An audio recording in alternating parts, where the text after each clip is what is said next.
मंडळी, माजी उपमुख्यमंत्री अजितदादांच्या अचानक जाण्याने महाराष्ट्रावर शोककळा पसरली होती. त्या दुःखातून सावरत सुनेत्राताई पवार, पार्थ पवार, प्रफुल्ल पटेल, सुनील तटकरे यांनी पक्ष सावरला आणि सुनेत्राताईंना राष्ट्रीय अध्यक्ष आणि महाराष्ट्राच्या उपमुख्यमंत्रीपदी विराजमान केला. आता राष्ट्रवादी काँग्रेस पक्षात स्थिरता आल्यासारखं वाटत असतानाच एका नव्या वादाला तोंड फुटलंय आणि त्यानंतर राष्ट्रवादी काँग्रेसमध्ये पुन्हा एकदा अंतर्गत संघर्ष सुरू झाला आहे का, असा प्रश्न उपस्थित होतोय. पक्षात सर्व काही अलबेल असल्याचं सांगितलं जात असतानाच अचानक एक नोटीस समोर आली आणि त्यामुळे महाराष्ट्राच्या राजकीय वर्तुळात चर्चांना अक्षरशः उधाण आलं. पक्षाचे झारखंडमधील नेते आणि राष्ट्रवादी काँग्रेसचे माजी राष्ट्रीय सचिव सच्चिदानंद सिंह यांनी नोटीस पाठवत थेट सुनेत्रा पवार यांच्या राष्ट्रीय अध्यक्षपदावरच प्रश्नचिन्ह उपस्थित केले आहे. त्यांनी थेट भारत निवडणूक आयोगाकडे सुनेत्रा पवार यांच्या राष्ट्रीय अध्यक्षपदाच्या निवडीवर आक्षेप घेतला आहे. त्यांचा दावा आहे की ही निवड पक्षाच्या घटनेनुसार झालेली नाही आणि त्यामुळेच ती रद्द करून पुन्हा निवडणूक घेण्यात यावी, अशी मागणी देखील त्यांनी केली आहे. आता या नोटीसमुळे अनेक प्रकारच्या चर्चा सुरू झाल्या आहेत.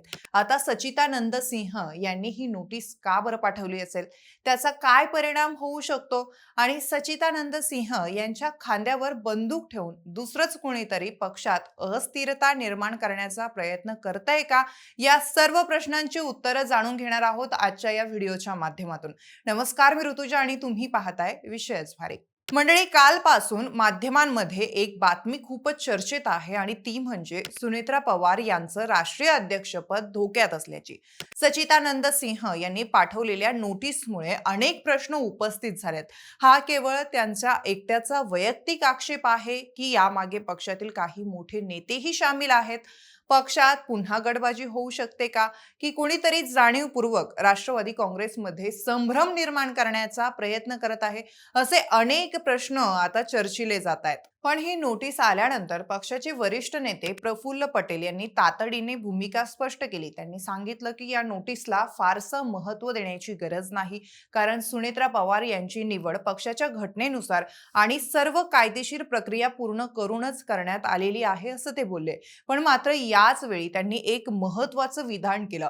अजित पवार यांच्या निधनानंतर पक्षात एक पोकळी निर्माण झाली आणि ती भरून काढण्यासाठी काही सुधारणा करण्याची देखील गरज आहे. त्यामुळे नोटीसला महत्त्व नसल्याचं सांगतानाच पक्षात बदलांची गरज असल्याचं त्यांनी मान्य केल्याने चर्चांना आणखीन उधाण आलं. याच दरम्यान काही माध्यमांनी आणखीन वेगळे दावे केलेत. विशेषतः टाइम्स ऑफ इंडियामध्ये आलेल्या वृत्तानुसार सुनेत्रा पवार राष्ट्रीय अध्यक्ष झाल्यानंतर त्यांचे पुत्र राज्यसभा खासदार पार्थ पवार यांचा पक्षातील प्रभाव वाढल्याची चर्चा आहे. अनेक निर्णयामध्ये त्यांचा सहभाग वाढत असून पक्षातील काही नेते याबाबत नाराज असल्याचं या वृत्तात म्हटलंय. मात्र या दाव्यांवर पक्षांकडून अधिकृत दुजोरा देण्यात आलेला नाही.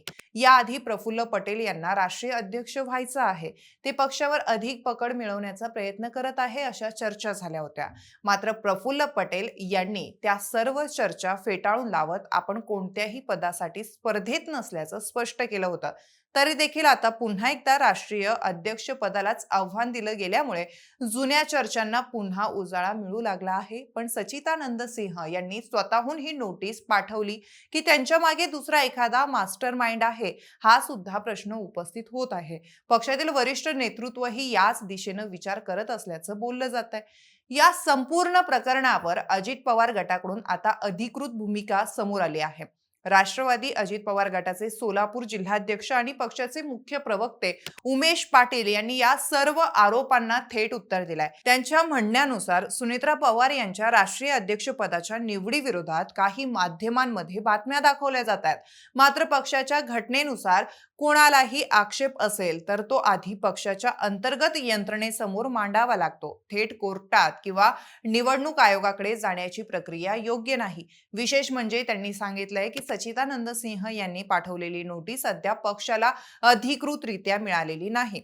उमेश पाटील यांनी आणखीन एक महत्त्वाचा दावा केलाय.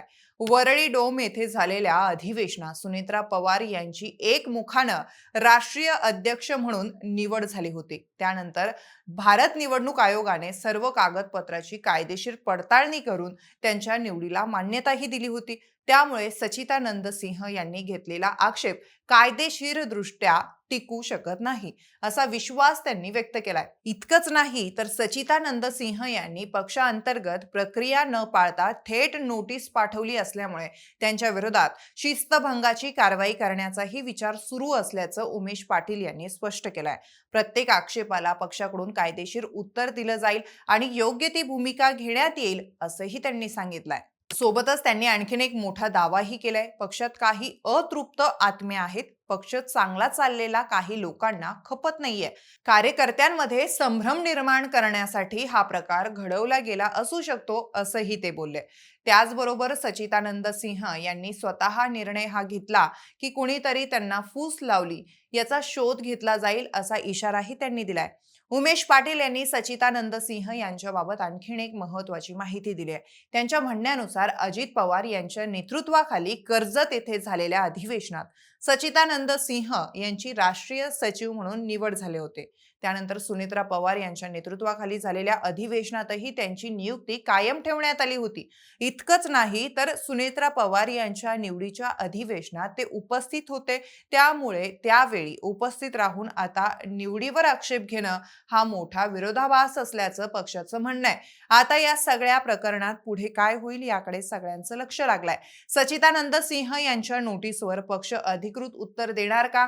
त्यांच्यावर शिस्तभंगाची कारवाई होणार का? त्यांनी स्वतःहून हा निर्णय घेतलाय की त्यांच्या मागे खरंच कुणाचा राजकीय हात आहे? आणि सर्वात महत्त्वाचं म्हणजे हा केवळ एका नेत्याचा विरोध आहे की राष्ट्रवादी काँग्रेसमध्ये पुन्हा एकदा अंतर्गत संघर्षाची ठिणगी पडली आहे? या सर्व प्रश्नांची उत्तरं पुढील काही दिवसात मिळतीलच. मात्र सध्या एवढं नक्की आहे की एका नोटीसने राष्ट्रवादी काँग्रेसच्या अंतर्गत राजकारणावर मोठा प्रश्नचिन्ह निर्माण झालाय. आता निवडणूक आयोग, पक्षाचं वरिष्ठ नेतृत्व आणि शिस्त पालन समिती पुढे कोणती भूमिका घेते यावरच या संपूर्ण वादाचं भवितव्य ठरणार आहे. मंडळी, तुम्हाला काय वाटतं ते आम्हाला कमेंट करून नक्की सांगा आणि सोबतच विशेष भारीच्या YouTube चॅनलला नक्की सबस्क्राईब करायला विसरू नका. धन्यवाद.